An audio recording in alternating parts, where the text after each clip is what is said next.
Great. Good afternoon and welcome to today's session on writing a resume to beat the applicant tracking system. My name is Jodi Hammer and I'm the Career Services Specialist here at NPCA. And I'm looking forward to being with you this hour to talk about this subject. I'm actually going to try to use my camera here. It's actually working for the moment. Don't be surprised if it goes off. I apologize. I have a very archaic system here that we're going to be getting replaced very soon. But in the meantime, thank you for your patience if it does go out. I am also an RPCV, having served from 94 through 97, as most of you know, those who participated in our webinars and podcasts and whatnot in the past. I served in Ecuador. I have the distinct honor of working with Dan, who's backing us up today. You've already heard him talk a little bit as well for this session. And our whole goal of our program is to try to help evacuees and RPCVs with their career and transitional assistance. We're starting to do more in other areas as well. I focus largely on the career services area, so I do about 3 events per week, generally 2 webinars and 1 of our podcasts. So, but there is the education area, and most of you have heard about this, the well-being and continued service, and there's just some exciting news coming forward on that. In fact, check out today's, I think it came out last night, the Global Reentry newsletter that had some exciting new announcements as well. So I am very excited to be here with you today to talk about this topic of applicant tracking systems and what they are, how they work, who uses them, and then most importantly, how to beat them, right? If you think of it as beating the applicant tracking system or getting through the applicant tracking system so that your resume actually gets to the point of being considered for that interview, right? Where a human actually looks at it, right? So as we know in the applicant tracking system, world, and we're going to talk about who uses them as well, but I do want to define what it is first. It's a recruitment and hiring software that basically allows employers who use it, right, recruiters who use it, to be able to very efficiently, review and rank. They don't even rank it. The system, all of these algorithms go through and really rank your resume based on what their job description is, the keywords they're looking for, the key skills, so that it generates basically, it comes out and says, these are your top candidates. And then what's great, so it allows the employer, right, to not have to spend that time and, all of effort going through that initial application to screen through the oftentimes hundreds of applications that are coming in, because that's the reality in today's day and age, right? So, it's a software that really simplifies things, right? It can go through thousands of resumes very, very quickly. Okay, so that's a little bit about what it is, right? Why employers use it, and I've kind of already referred to part of this. It's automated, so it allows them to just say, okay, you tell me, computer, right, or ATS, you tell me who are the highest ones that I can then look at individually. I can look at their resumes and see if I want to bring them in or not, right? So theoretically, I put that in parentheses here, because it theoretically allows them to sift out, and by out, I mean sift away from the masses, right? To then be in that category that's going to receive further attention or further consideration by the employer for whatever job it is they're looking to fill.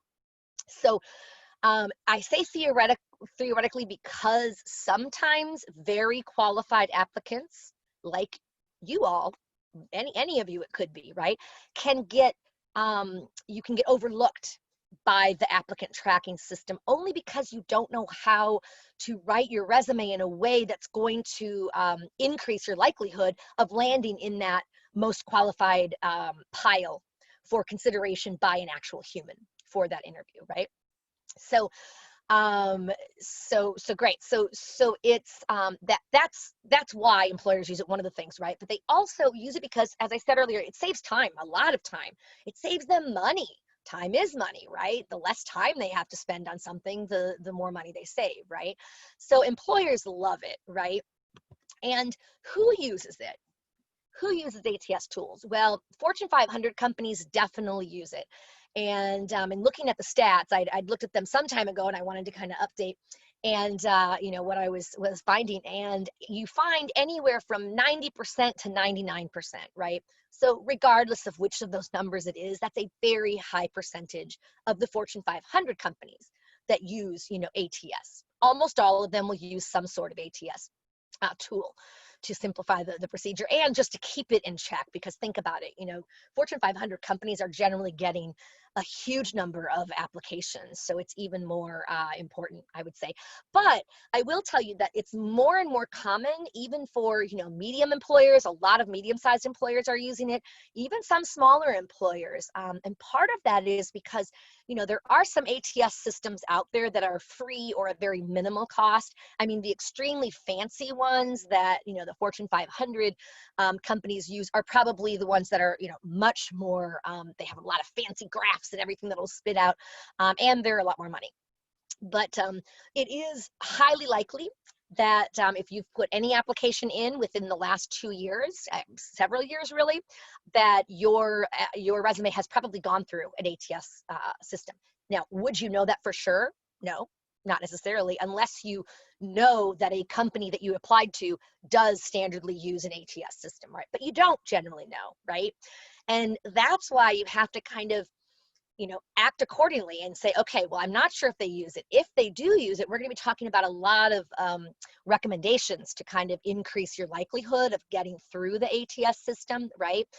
But one of the things that I do recommend people do is try to find out if an employer uses it. How might you find out if an employer uses an ATS tool? Anyone want to unmute and try that answer, or put it in the chat box? Again, I'm hoping to make this just, you know, conversational and interactive. So what's one way you could find out? If Reddit, yep, you could look online, you could look at Glassdoor, you could look at, there's lots of different, or, you know, organizations that give you a lot of information on employers, not only if they use ATS, but, you know, what are their salaries, you know, in general, and, you know, what kinds of interview questions do they ask?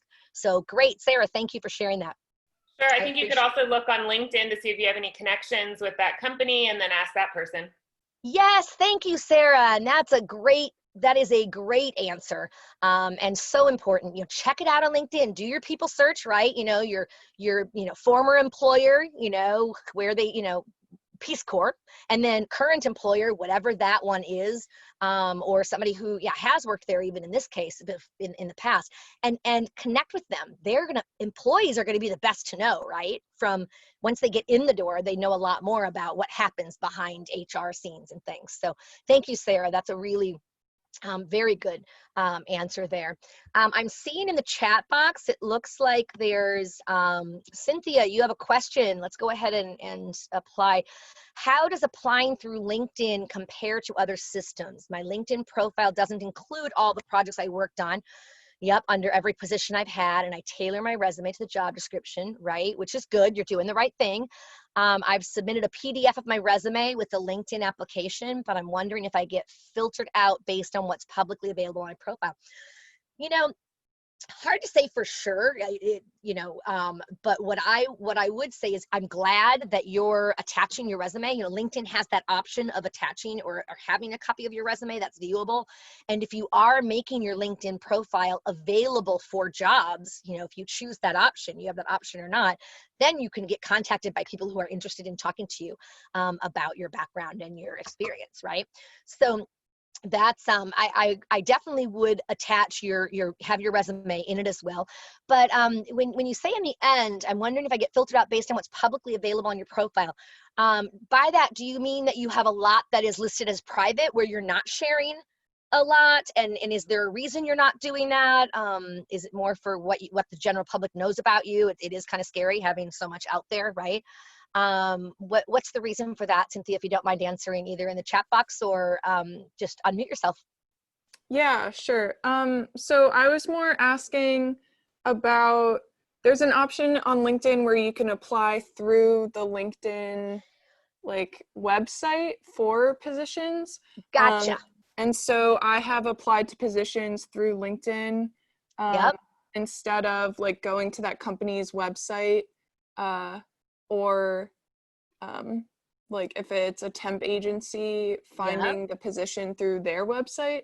Yep. And so I'm wondering if they filter out what's like on my actual LinkedIn profile rather than the PDF attachment that goes with my application. Yeah, and a lot of that, Cynthia, also depends on, what they're using. I love the feature that you can do the apply through LinkedIn, and when they use that, when employers use that, it tells you that they are using LinkedIn, right? And they're open to that. But you're right, if your information on LinkedIn is different than your resume, you definitely want to get them both. So attaching that copy of your resume. But here's what's really interesting. One of the tips that I'm going to give you about beating the bots or beating the ATS systems, right? How to increase your likelihood of getting through them is actually goes against what I usually recommend for people when you submit resumes. I generally recommend that people do PDFs, right? Because then it's not going to change. It's going to appear exactly as it appeared when you saved it as that, right? So with the ATS, the systems, because some of them, there are some that are a little more like basic or archaic, that still have some issues with reading a PDF. It's not going to scan, it's going to scan it, but it's not going to be able to like look at what's all in there, like the words.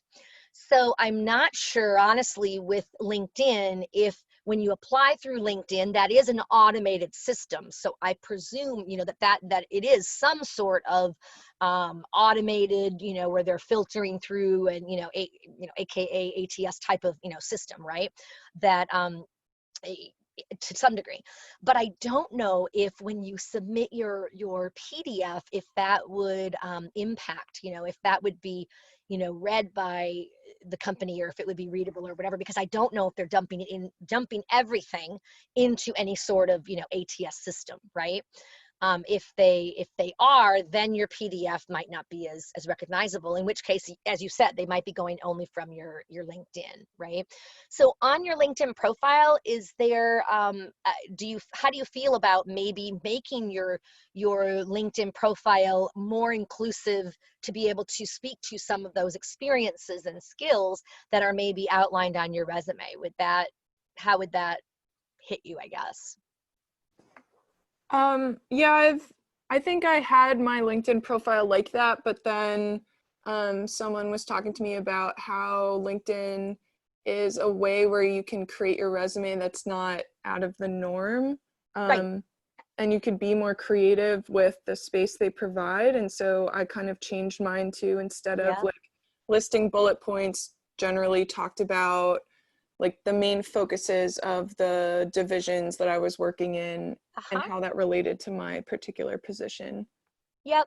And you're absolutely right with that. The tip of, I oftentimes give that tip as well. It does not have to be just a regurgitation, nor should it be a complete regurgitation of your resume, right? You can say it in different ways. You can spotlight things like you said, where you're spotlighting maybe the different divisions and how your job related to it. But the ultimate focus that you want to keep your LinkedIn, like when you're talking about your different jobs, is what did you do in that job? Like what were your, and it doesn't have to be the bullets of the whatever, but you want to make sure to include, especially like accomplishments and the kinds of skills you were using for that job, because those are the ways that, you're still explaining somewhat what you did, but really kind of, you're not just having it be a regurgitation of your resume, but you're able to get more content maybe in. So I was thinking from earlier, your comment earlier, that maybe you were like leaving off certain experiences. And my recommendation would be to maybe put those experiences in, so you have something addressing maybe more of the content, if you're, if that's a concern. But you could certainly speak to it more creatively, like you've been doing. I mean, great job on that. That is a great, suggestion. Okay. All right. Any other questions that you have, feel free to drop them into the chat here. Let's see. Yep. So I don't see any other questions. Correct me if I'm wrong, Dan. But great. So let's go on a little bit more. There's going to be a lot of time for Q&A, as well. So just get those questions in, and then we'll go through as many as we can. Okay.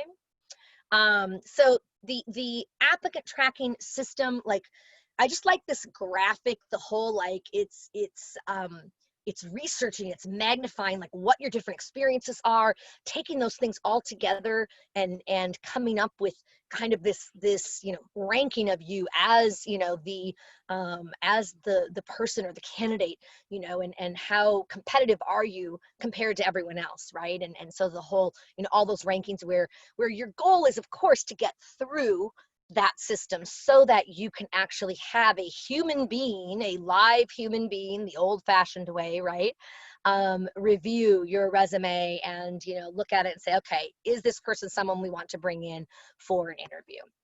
So let's talk, really, the bulk of this is more on beating the bots, as we say here, right? In the industry, they'll say that. So it's beating the ATS system, making it, making your resume into a format and formatting it correctly and following some tips and advice to really make sure that you're going to have a better chance of making it to that human, of getting considered for an interview. Because let's face it, when you apply for a job, right, your resume is not what gets you hired per se, right? Your resume is what actually ultimately either directly gets you to that, to be reviewed by a person that's going to look at your skill set and how you, what your background, and decide whether you come to an interview, or through this little side route of, the ATS, where someone else is doing that, the algorithms and, the whole, all of that, putting that together. So the interview is really where you want to get to, because the interview is that like either, face-to-face or virtual, computer to computer, right, these days. But it's that opportunity to more, by the time you get there, they're looking at your skills, but they're fairly confident on some of your, skills and background. They'll ask you questions to prove what you've said, but they're also looking for fit. Who's going to be the best fit with this position in this organization? And so that's really what gets you then ultimately that job offer and that job. So a couple tips to really talk over.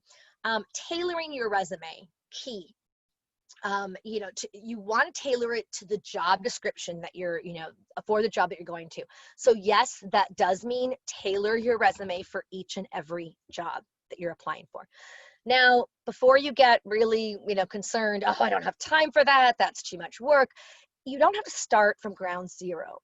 You can start with the resume that was most similar to maybe the job that you had applied for most recently, and then you make those additional, you tailor it to that job description that they're giving you, of what they're expecting, what kinds of skills they're looking for, all of those kinds of things, right? It's very, very important to do that, right? And I'm going to come back to the next one, because we're going to have that on a separate slide here about cheating the system, but I want to talk about that in the end. Consider using a word cloud generator. One of the ones that I've used a lot is Wordle, just word and then le.com. And, these word generators, you see them all over. You see, if you've ever seen on the metro or wherever, you'll see a big cloud, right? A type of thing. And there'll be big, huge words, and then some words that are a little bit smaller, some tiny words that are just a whole combination. And that's a word cloud, right? And it's super easy to generate those and free. So what I generally recommend that people do, first and foremost, before you start your application process, is dump the job description into like Wordle.com or whatever word generator you want to use, free. You can do a Google search on free word generator, whatever. But dump that in, and it's going to spit out in a number of seconds. It's amazing, and it's pretty cool. And you'll be able to see what are the words that are listed more frequently in the job description. And those are the words that you're going to want to make sure are scattered throughout your resume more frequently than the other ones. You want to make sure that they're in there, right? Be careful when you're dumping like your job description in there. This doesn't work very well when you're going for a federal job, for you to just take the whole announcement and dump it in there, because if any of you have applied for a federal job, It's kind of a nightmare in many ways. I mean, it's just, there's, the job descriptions are long, it's, you know, pretty bureaucratic, whatever. So if you take everything, it's just going to give you not very good information that's going to be helpful. So you want to limit it to the things like, you can just copy and paste the parts that are applicable to the job itself, like requirements, skills, desired, you know, qualifications, whatever. And you could just put those in there to see what it comes out with, right? And that can be super helpful as you're looking at that, as you're going forward in both your resume and your cover letter, the kinds of things that you'll really want to emphasize. Okay. Let's see, are there any other questions on this so far? I noticed a couple more questions come up. Are they on this one, Dan, or? No, but feel free to type them in, everyone, and Okay. unmute yourself Right. if you want to just ask. And I did include the link to Wordle there. Oh, great. Thank you so much. I appreciate that.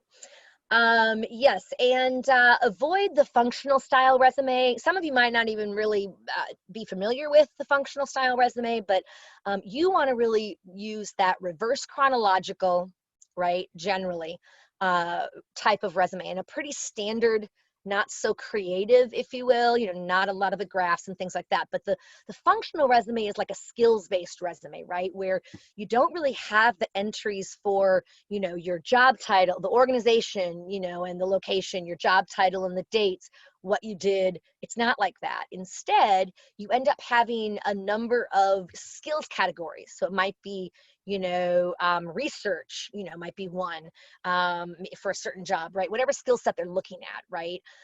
Communications, project management, whatever it is. And what you basically do is you fill underneath each of those headers, you put bullets that speak to from your various work experiences, like your first item on the, you know, on the list under, you know, your budgeting category might be from 5 years ago.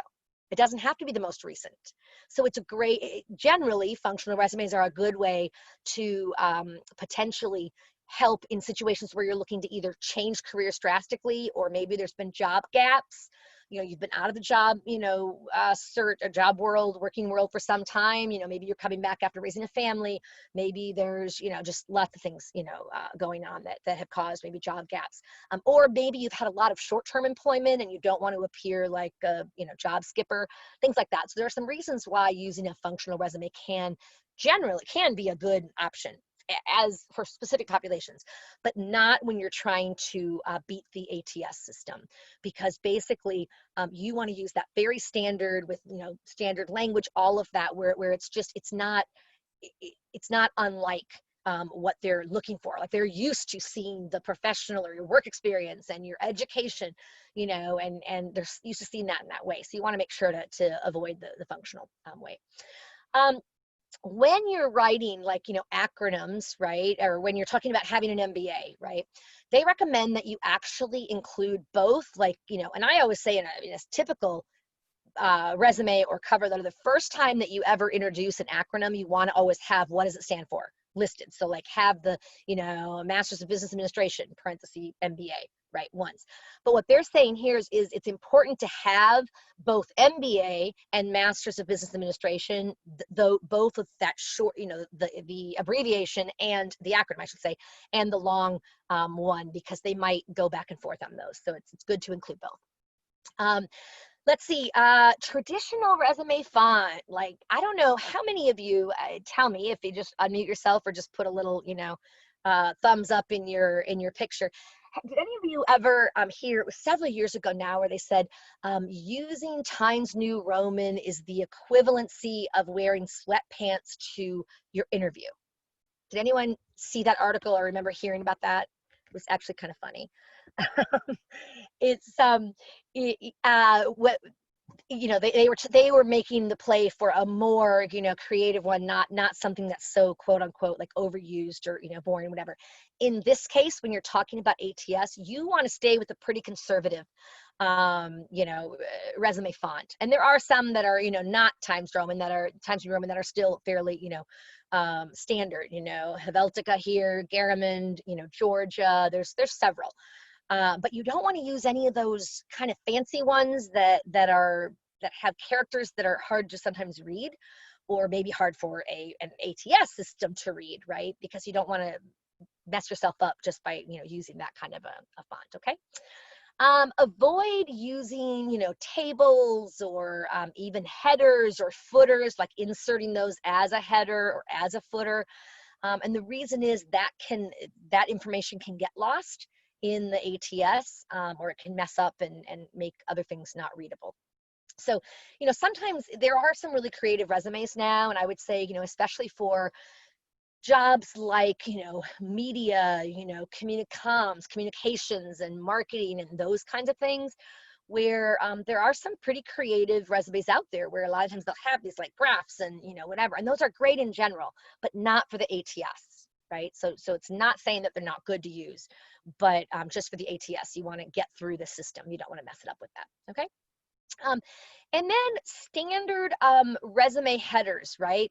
Now, like work experience, and that kind of pains me to say in a way, because I think it's fine actually to use either professional experience or work experience. You don't want to use something like what I've done or something really creative like, like that.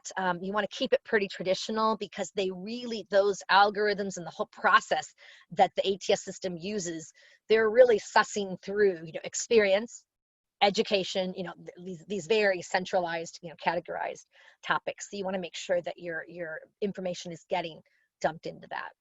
So, so those are some of the tips. I wanted to ask you, have any of you heard of any other tips on, ways to, recommendations that people have had if you're thinking about doing, a resume to make it more compliant for an ATS?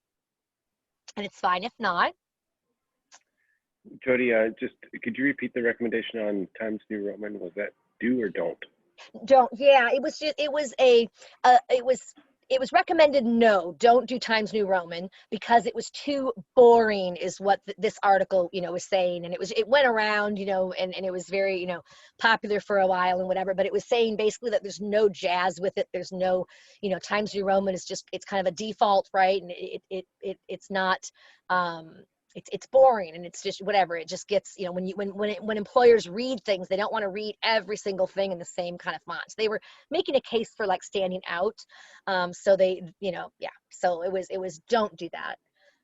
And yet what I'm saying here for ATS is you do want to stay to more of the traditional resume font. So, you may not want to use, Times New Roman, you may want to use it, and that's okay.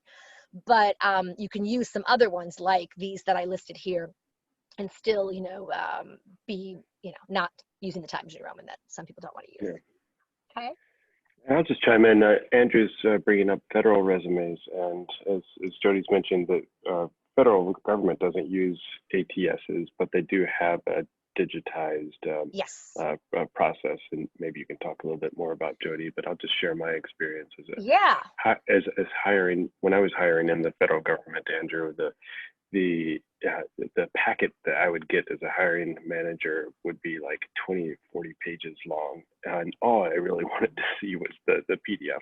But all that other information that you're feeding in, somebody's looking at on the front end and using it to weed out as many applicants as possible before the final shortlist goes to the hiring managers. Yeah. So yeah, I wouldn't count on the HR first reviewers to be looking at your PDF format of your resume, but certainly the hiring managers will want to see it.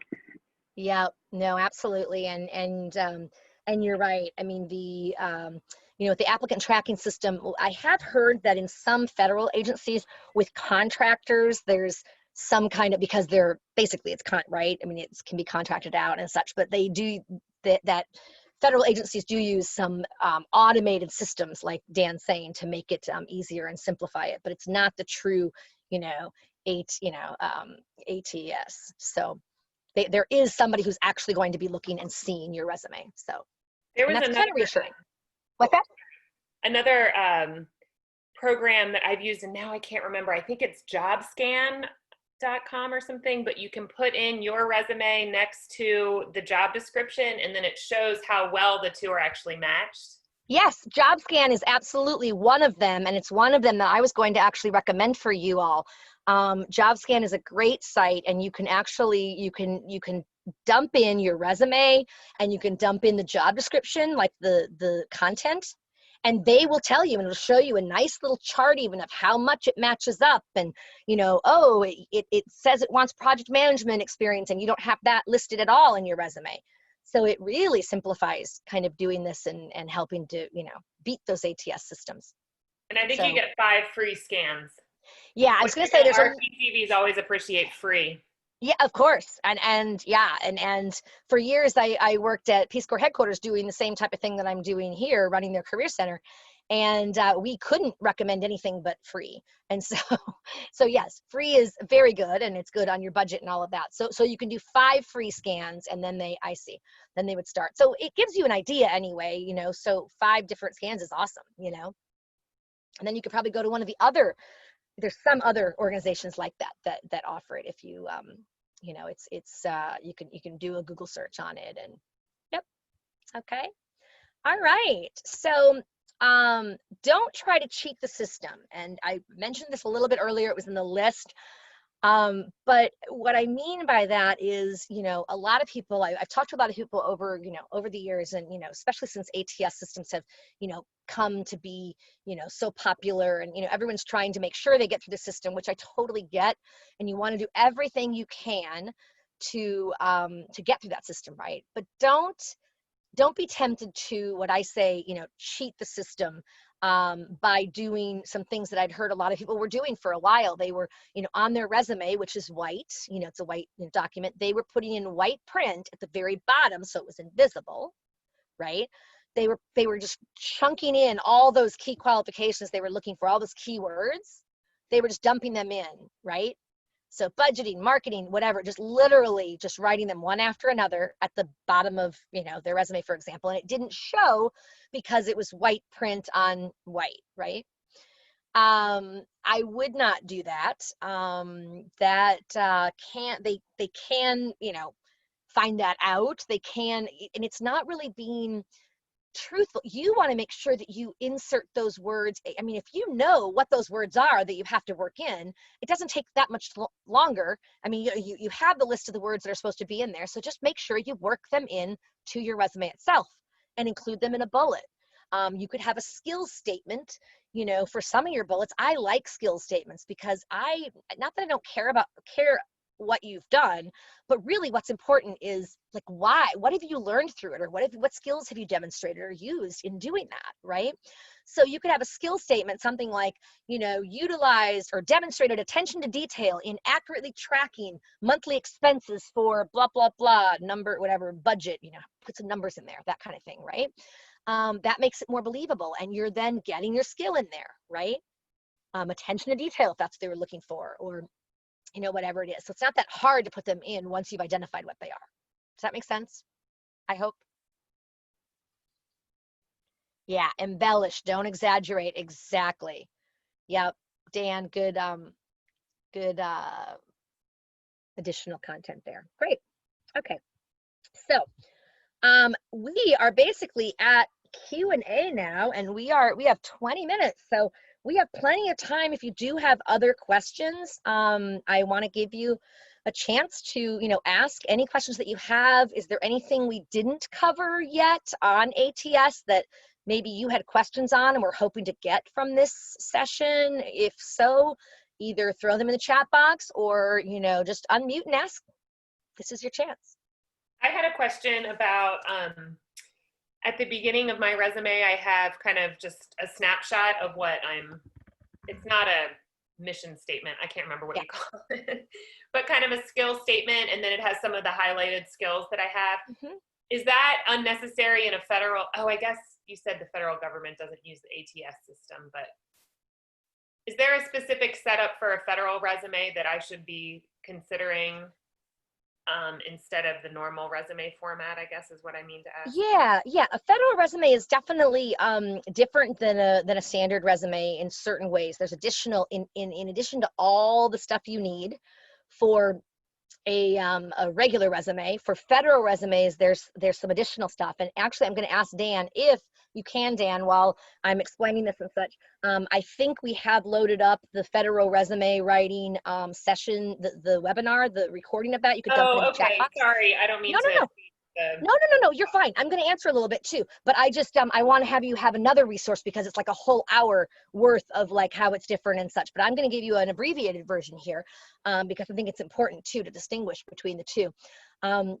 So your federal has everything that the regular has, but it also has, you know, it's going to have your supervisor's name, their contact information, whether or not it's okay for you to contact them, and then salary. Now, some are not asking for salary anymore, which is a really good change in federal government, and I hope that that will become universal. But if they do, you know, if they're requiring that, then you need to give that as well, right?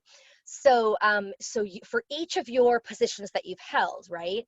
So you're going to have all of that information on, you know, each individual job, you know, the name of the organization, the location, right? And your highest grade level if you've worked in federal government before. Now, Peace Corps does not count as federal government in that sense, but remember, you can make a service credit payment and buy back your Peace Corps service once you get a federal job, so that there's your retirement and some things can actually count, you know, for you. So, but yes, so you have to give additional information. People generally, like, I also say to people, have your professional references listed, but what they want for the who, right, like whose name, they want who your supervisor was, right, and their job, their title, and their contact, like their phone number or their email, right?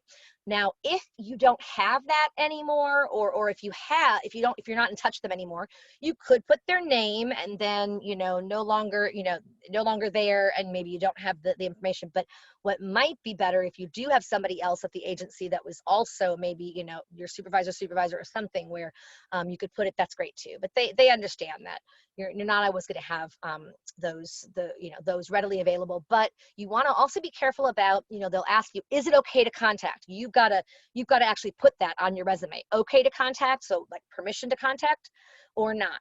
And I would recommend putting yes, if assuming you had a, you know, good relationship and you think that they would, you know, do a decent job of giving you a reference.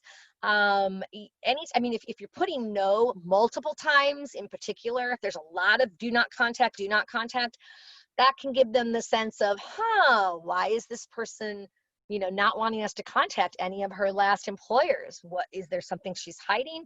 So that can kind of give them some doubt. So, but you want to also focus with the federal resume a lot on like those skills categories. Like you could even put, you know, more of a header, like within, it's almost like a combination where, you know, you have your job. If you worked for a company and you had 3 different roles, you could have like the cumulative, you know, up on top, or, you know, but you have each of the different jobs that you had, making it apparent, you know, or making it clear that you were, you know, promoted to within, you know, 5 months based on XYZ or whatever. You want to make it clear that you moved up in the organization, if that's the case, if there were short-term ones especially. Okay. Hopefully that helps. All right, Sarah. Let's see, Kurt, looks like you have a question. Can you expand a little more on the difference between LinkedIn and your actual resume in terms of content and format? Sure. Right now, my LinkedIn is just copied and pasted from my resume. Yeah, and Kurt, you're not alone. A lot of people do that. And you'll hear a lot of different things about LinkedIn, but in general, you know, they'll say, you know, it's your opportunity to be a little more creative. It's your opportunity to, you know, you might actually write in full sentences and use the word I instead of just the like ED action verbs that, you know, you're so used to on a resume, right? Where you don't include I, but you talk in the first person, you know, singular. And so I think that LinkedIn can be, you know, you can do a really good job of describing maybe, you know, what you did. You know, it's okay if you want to copy some of the bullets or some of the content as well. You know, there's just different ways to do it, different approaches, right? But it is your opportunity to kind of connect with people and kind of draw your experience together, right? So, you know, your various experiences, maybe in international and whatever, you can kind of draw that together a little more in LinkedIn with maybe even some of the things that you share, or maybe video, you know, you can, for each of your jobs, you can actually put supplemental information, right? Like your, you know, you could have a video. So how many of you in describing Peace Corps, you know, one thing you could do, my former colleague would dump into there, Nick Crane, he dumped in a video of the, of Kennedy, you know, when Kennedy did the call up for volunteers, you know, ask what, you know, not what you can do for yourself, you know, ask what you can do for your country, you know, whatever, all of that. So and it was a very short, like 1-minute clip, but it was like a way to be a little more creative. And he had, I think, also a little video of when he was in Armenia, or, you know, where he served, and you know, so you can do that to personalize it a little bit more than just the resume. But, you know, it's okay. I mean, don't beat yourself up if, you know, if it's, you know, like your resume too. It's not that, oh my gosh, they're, you know, this is, you know, this is the same that they, you know, submitted, whatever. More of concern would be if it was drastically different in terms of like different information, different dates, where there's conflicting information, where then they're left to believe, well, they said this in their resume, but their LinkedIn says this. What's the truth? If that makes sense. Okay. All right. And then does an AI system interpret Peace Corps service as volunteer work and not professional? You know, I am not someone who is using the ATS system that, you know, personally, but I do not believe that your volunteer work would not be considered professional, right? In the federal government, they're big on saying, please include your paid and unpaid work, because it all is equal, you know, in terms of it can qualify you. But also with this, it's more of, it's going to be how you describe it, right? And it really was a job. I mean, it was an unpaid job, although it really was paid. You had your walk around allowance, right? Certainly wasn't big bucks, but it is something. So it's not strictly a volunteer experience anyway, right? You had that. So I would make a case for that being professional. Some people will use their title. For example, I was a rural health extensionist. That was my official title with my you know, agency, my host, you know, agency counterpart, with Catholic Relief Services, right? Working on child survival and nutrition. So I would put both my volunteer, like I would put the type of volunteer I was, instead of just having on my resume volunteer, because even if technically, yes, it's not, the system's not going to rate you. A lot of times when people read the word volunteer in and of itself, they reduce the extent of, or the value of the experience, because, oh, well, it was probably like 1 day a month, or no, this was, you know, 24/7 for 2 years or however long you're there. So I would put, you know, maybe rural health, you know, rural health, you could even put rural health extensionist / volunteer, or, you know, natural services, you know, whatever. What was your program? Kurt, what was your program? Are you writing it, or maybe you're gonna unmute? Let's see.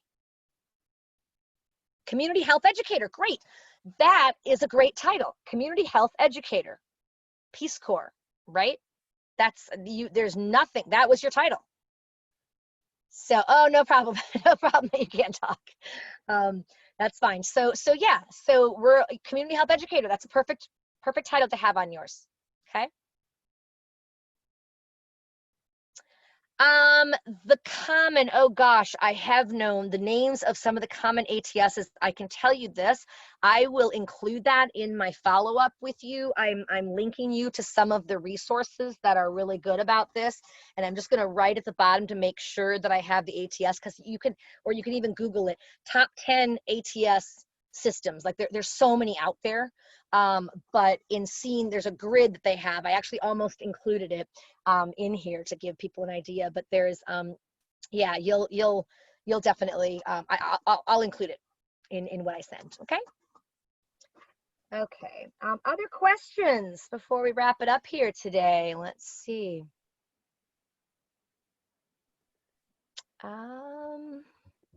Jodi, I was just looking for the link to the federal resume webinar was that? One It that you might have did, been or was that called, a partner?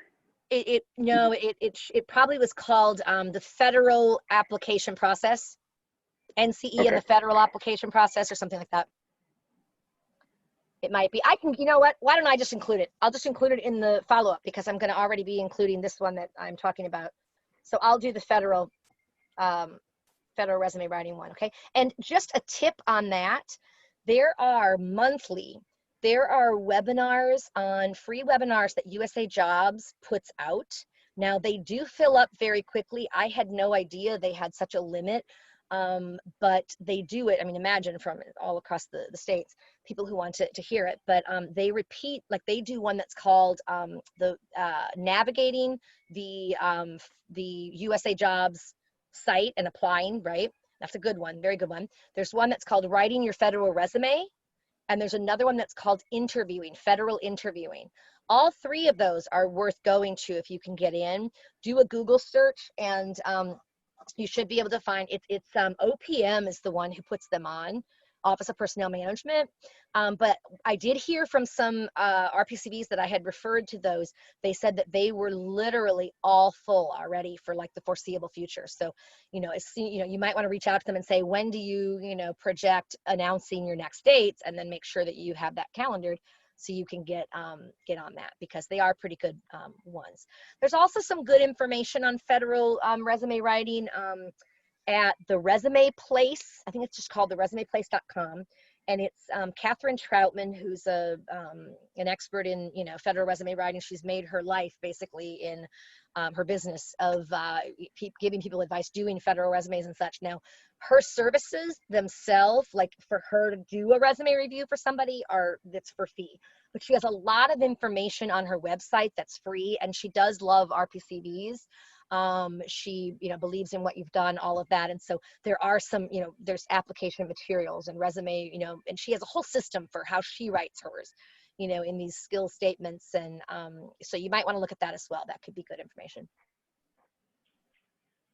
Okay, we have some more questions that have come in, I think. 7 new, let's see here.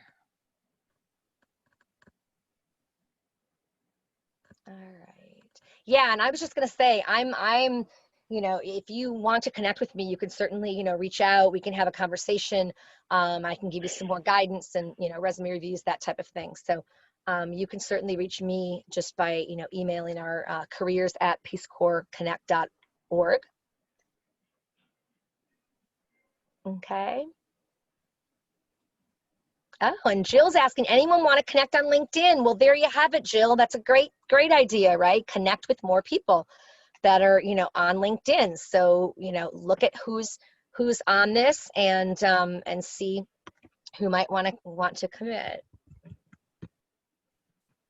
Okay. Other